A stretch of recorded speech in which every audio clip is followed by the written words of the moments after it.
Yeah, obviously sitting pretty comfortable. Thought I didn't have to bat, and then it got really tight. I think sometimes when it's a big over need like 14, you actually become quite relaxed. The pressure's off a bit. So just knew that the outfield was really fast. So try and hit the ball on the ground, and a couple came off our bats, which was good, and just ran hard, and it worked out in the end.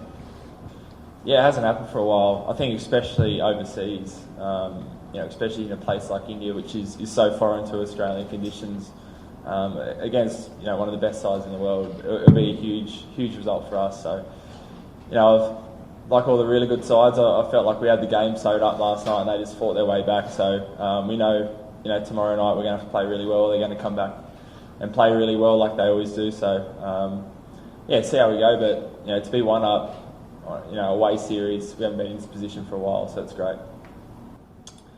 I think I'm pretty happy down at number 8 or 9. I feel like my role in the team as a batsman is just to try and survive and bat extra time, and hopefully I've got a batsman down the other end who can really cash in and who's set.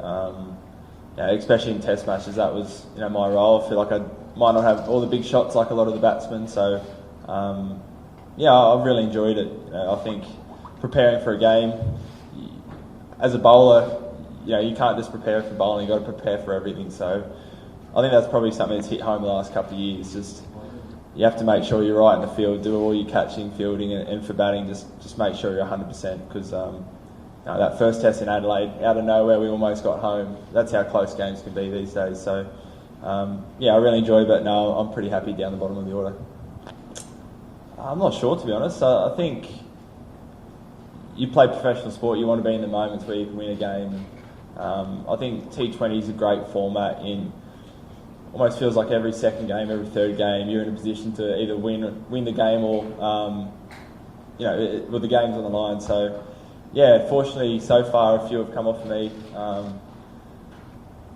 Just try and swing the bat, bowl the ball. But I think you hear a lot of the players say, and I'm no different, off the field, terribly nervous watching them go about their business. But once you're out in the field, it's you're in control.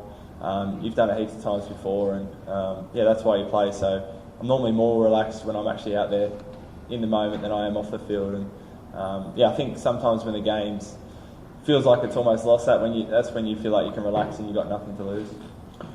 Yeah, it seems to be a funny wicket the last couple of years. The first few times I came and played here, 7-8 years ago, it was always felt like it was about 220, played 220. The last couple of years in IPL that I've seen here, it's been a bit lower scoring. So, I haven't had a look at the wicket, but that seems to be, how it's played, maybe a little bit drier than other wickets. But it's, I thought Vizag, low scoring game, but a great game. So, I'm sure either way we'll be pretty tight here. Love it. Yeah, more of it.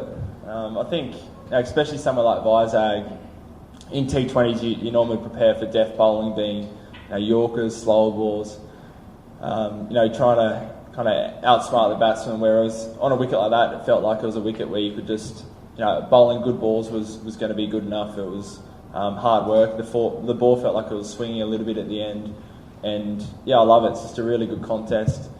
As I said, there's not too many T20 games that are, I think it was 127, and it was a great game, went down to the last ball. So as a fan, I really enjoy seeing those tight contests. As a bowler, I love not going for 50 off my 4 overs. So I like those kind of wickets. I think playing cricket anywhere is good preparation. I think in some regards the conditions are obviously going to be different here to what they'll be in the World Cup, but there's a lot of games in the World Cup, so I think in the back of our minds we think by the end of the World Cup the wickets might be a bit more tired and they might spin a bit more like these Indian wickets. As bowlers, I think if you can take wickets here, especially in the middle overs, against a really good lineup in wickets that are probably not as bowler friendly, it's going to put us in great stead for the World Cup. So I think it's really good practice. We've still got heaps of games in England over there, but challenging yourself against the world's best batsmen, seeing how they go about it, seeing what works for us in these conditions, I think will be pretty transferable to. Yeah, he's obviously a class act. I think two of the really, basics that he does well is, he bowls fast and he bowls accurately. and I think anyone that does that in world cricket's going to be a real challenge for our batsmen to face. But I think added to that, he's got a great style ball. He seems to have a good cricketing brain and just executes his skills really well. So he's obviously a class bowler. He's done really well for India in all three formats. So he's always one to watch out. But it's nothing new. In Australia, we've got lots of fast bowlers. So our batsmen will all face it again. But that's a challenge to try and score runs off the best bowlers in the world. Don't forget to like, share, subscribe, and leave your comments in the comment section below. Click on the bell icon for notifications.